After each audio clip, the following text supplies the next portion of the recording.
I knew something historic was happening the moment the first pitch cut through the air like a warning shot. It wasn't just the sound.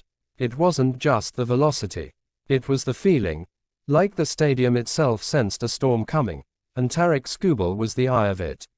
The crowd didn't know what they were witnessing yet. Not in the first inning.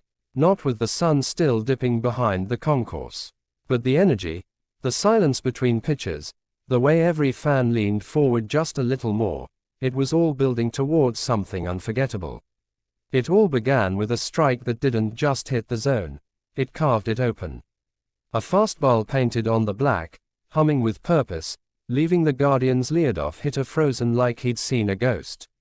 And when Skubal walked off the mound after the first three batters, his eyes told the story long before the scoreboard did. Tonight wasn't going to be normal. The second inning felt like watching controlled chaos. Cleveland swung, but their bats sliced through nothing but air, chasing pitches that seemed to move with a supernatural bend. Slider, changeup, backdoor heater, each one nastier than the last. By the time the third Guardians hitter walked back to the dugout shaking his head, the Tigers fans started whispering. Whispering turns into belief quicker than you think. But it wasn't just dominance. It was precision. Every pitch had intention. Every sequence carried a message. And with each strikeout, Skubal wasn't just beating hitters, he was dismantling their confidence. In the third inning, the stadium erupted for the first time. A 98-mile-per-hour fastball soared at the very edge of the zone, a pitch so perfect it belonged in a museum. The batter never even considered swinging. The umpire didn't hesitate. Strike 3. Skubal walked off the mound like a man sculpting the game in real time. By the fourth inning, hitters were guessing, praying, hoping for something, anything, they could touch. But Skubal's ball had other plans. It dipped under barrels, rose above swings, sliced away from hands like it was dodging them. The Tigers' dugout started to feel it. Fist bumps turned into grins. Grins turned into wide-eyed recognition. They weren't just watching a pitcher in rhythm. They were watching a pitcher in command of destiny. The fifth inning brought tension. A deep breath moment. A long fly ball that cracked off the bat and sent the entire stadium sucking in air at the same time. But the outfielder drifted back, calm, steady, glove up, and caught it without flinching. Fate, it seemed, was on Skubal's side. And then came the strikeouts, one after another, piling up like dominoes knocked over by force of will. Guardians batters swung over the top of filthy changeups that seemed to vanish mid-flight. They flinched at cutters that darted away at the last millisecond. The wave kept rolling. Fans began to rise before every two-strike pitch, drawn upward as if pulled by gravity in reverse. The sound, oh, the sound, grew heavier, louder, more electric with each emphatic punkout.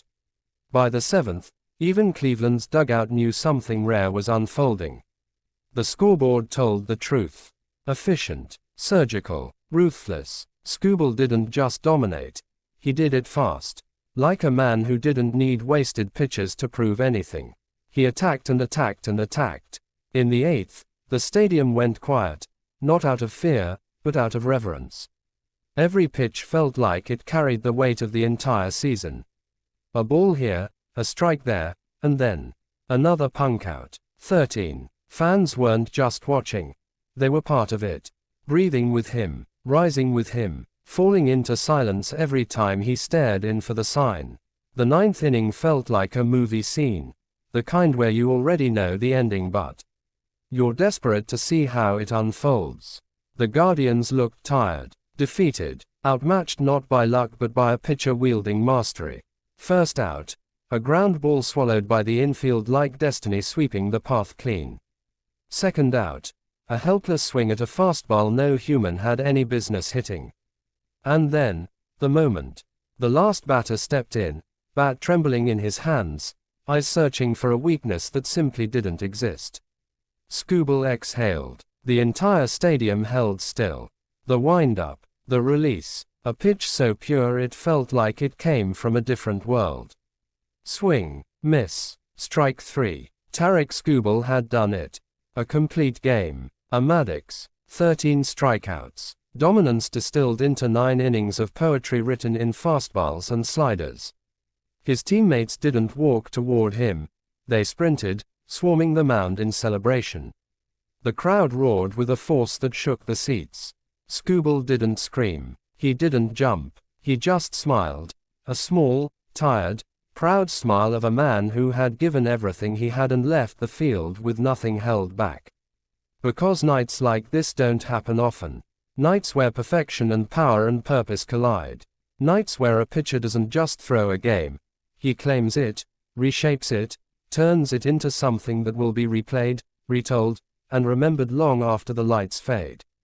And as the fans chanted his name, echoing through the concourse and into the Detroit night, one truth settled over the stadium like a warm breeze. Greatness doesn't always shout. Sometimes it works quietly, pitch by pitch, building toward a moment you never forget. And on this night, this incredible, unbelievable, unforgettable night, Tarik Skubal didn't just make history. He made magic.